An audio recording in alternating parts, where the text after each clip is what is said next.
Le département des Yvelines a joué un rôle majeur dans le développement du transport ferroviaire en France.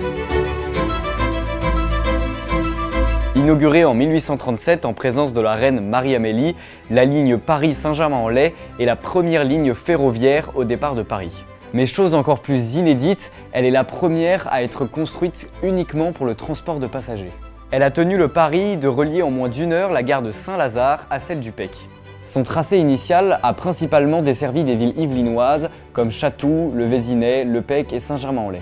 Les trains de la ligne ne transportaient pas de marchandises, uniquement des voyageurs, et ils étaient tractés par des locomotives à vapeur. Quelques années auparavant, les frères Pereire avaient observé un succès phénoménal sur la ligne marchandises-passagers entre Saint-Étienne et Lyon.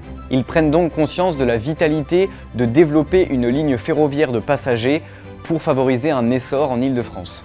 Le 2 novembre 1835, ils créent la Compagnie de chemin de fer de Paris à Saint-Germain. Jusqu'en 1844, le terminus de la ligne était au Pec, car les locomotives à vapeur n'étaient pas assez performantes pour gravir la dernière côte menant à Saint-Germain. Une diligence terminait donc le trajet à sa place. Après un essor spectaculaire, la ligne va connaître un grand changement en 1972. En effet, la SNCF a cédé la ligne à la RATP pour l'intégrer au RER A, ligne que nous connaissons aujourd'hui.